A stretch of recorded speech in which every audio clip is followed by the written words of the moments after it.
Hello viewers, मैं देश मौर्य आज आपके लिए लेके आया हूँ एक नया टॉपिक जो कि है EMI, इलेक्ट्रोमैग्नेटिक इंडक्शन। ये टॉपिक अपने आप में बहुत इंपॉर्टेंट टॉपिक है क्योंकि ये टॉपिक जो है वो जनरेटर के लिए बनेगा बेस। ठीक है, तो इस टॉपिक का मैं डेफिनेशन मैं पहले से लिख कर रखा हूँ, लेकिन इसका डेफिनेशन मैं वीडियो के सबसे लास्ट में आपको समझाऊंगा। ठीक है, इससे पहले मैं आपको बताता हूँ कि इससे पहले वाले वीडियो में मैंने डिस्कस किया था मोटर के बारे में। तो मोटर का जो कंसेप्ट है वो चलता है ऐसे कि करंट और मैग्नेटिक फील्ड, अगर करंट और मैग्नेटिक फील्ड आप प्रोवाइड करोगे तो आपको मिलेगा मोशन।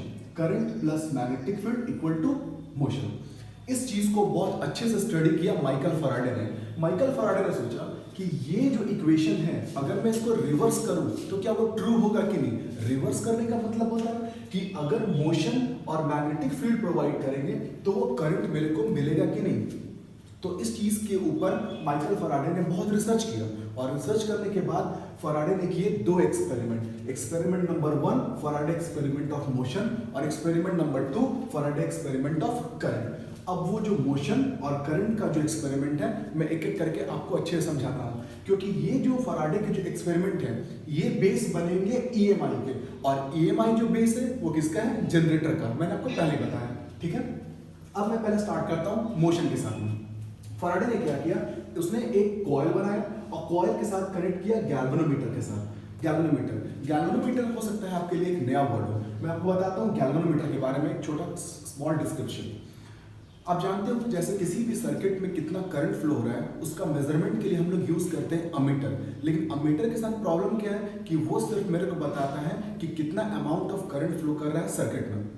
लेकिन गैल्वेनोमीटर के साथ पॉजिटिव क्या है कि ये तो मेरे को बताता है कि कितना करंट उस सर्किट में फ्लो कर रहा है, और साथ में ये भी बताता है कि करंट का डायरेक्शन किस साइड है, क्योंकि गैल्वेनोमीटर के जो नीडल होते हैं वो दोनों साइड डिफ्लेक्ट करते हैं। एक एग्जांपल बताता हूँ, अगर गैल्वेनोमीटर इस साइड 2 एम्पियर पे है इसका मतलब करंट का direction this side with 2 ampere. अगर गैल्वेनोमीटर का डिफ्लेक्शन इस साइड है 2 एम्पियर में, मतलब 2 ampere this side. I hope आप गैल्वेनोमीटर का कंसेप्ट समझ गए होंगे। अब मैं वापस आता हूँ मोशन वाले टॉपिक पर। उसने क्या किया, एक कॉइल के सामने रखा एक मैग्नेट। अब मैग्नेट को भी स्टेशनरी है और कॉइल भी स्टेशनरी है, तो गैल्वेनोमीटर का नीडल बिल्कुल डिफ्लेक्ट नहीं कर रहा है, बिल्कुल सीधे है। ठीक है, लेकिन जैसे फिगर नंबर 2 में उसने मैग्नेट को कॉइल के पास लाया, उसने क्या देखा कि गैल्वेनोमीटर का नीडल जो है वो डिफ्लेक्ट कर रहा है। अगर वो नीडल डिफ्लेक्ट कर रहा है इसका मतलब यहाँ पे करंट इंड्यूस्ड हुआ है।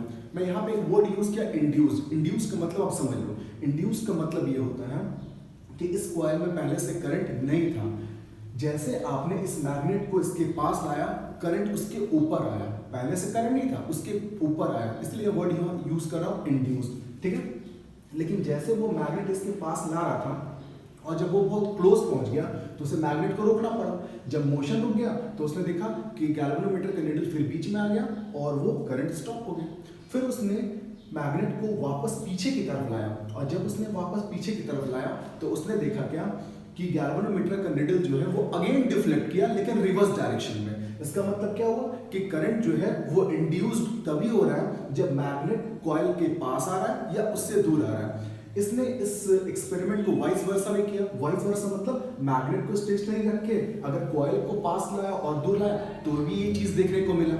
तो इससे एक बात तो क्लियर हो रही थी कि इसमें करंट तभी तक इंड्यूस होगी जब तक कि आइदर मैग्नेट या कॉइल में मोशन होगा तब। उसके बाद इसने इस एक्सपेरिमेंट बाद उसने एक्सपेरिमेंट किया करंट को लेकर के। उसने क्या किया, दो अलग अलग कॉइल्स बनाए, कॉइल ए और कॉइल बी।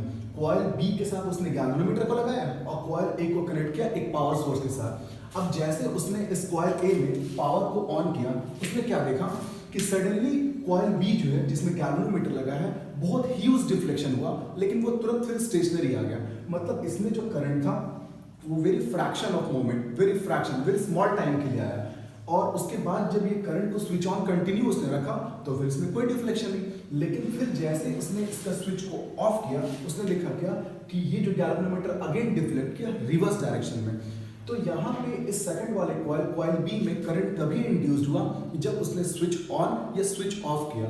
इसका मतलब यहाँ पे जो प्रॉब्लम, यहाँ पे उसने देखा कि ये स्विच ऑन और स्विच ऑफ के समय ही यहाँ पे करंट इंड्यूस्ड हो रहा है। तो उसने इन दोनों को लेकर के फाइनल कंक्लूजन ये निकाला कि ऐसा क्यों हो रहा है। तो वो मैं आपको बताता हूँ, इस डायग्राम से आप बहुत अच्छे से समझ सकते हो। आप इसे देखो कि यहाँ पे एक कॉइल है और कॉइल के सामने एक मैग्नेट है।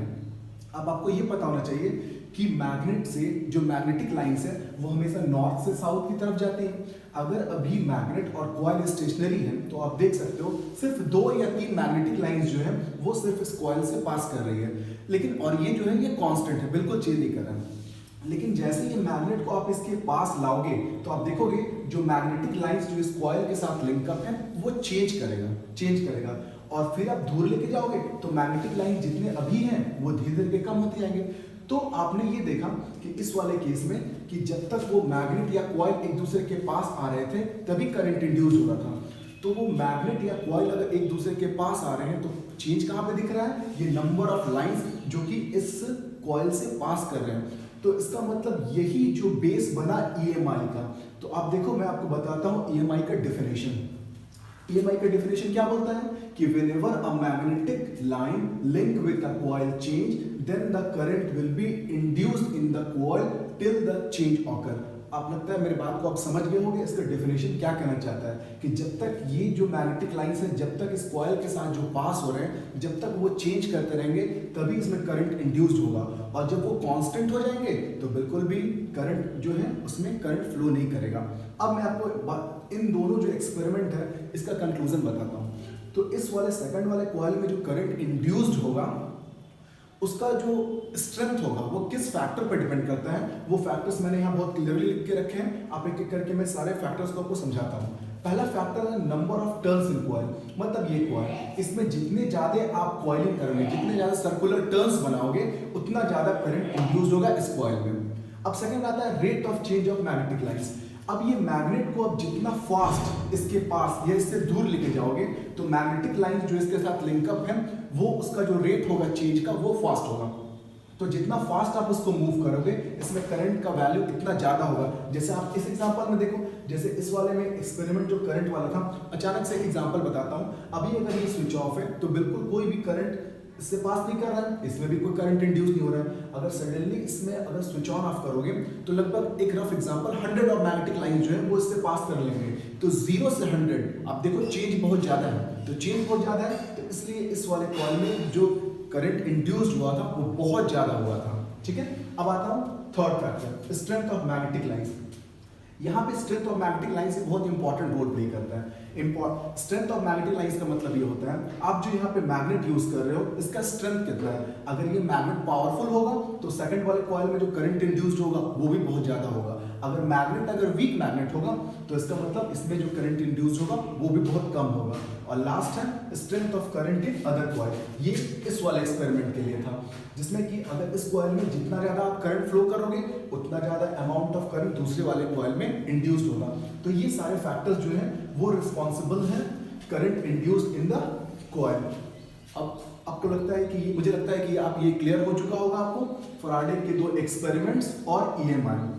एक बार फिर से मैं रिपीट कर देता हूं, फैराडे के ये जो 2 एक्सपेरिमेंट थे ये बेस था आपका EMI का, और EMI जो है वो बेस है आपका जनरेटर का। तो मैं नेक्स्ट वीडियो में आपके लिए पूरा जनरेटर को अच्छे से एक्सप्लेन करूंगा। Thank you for watching.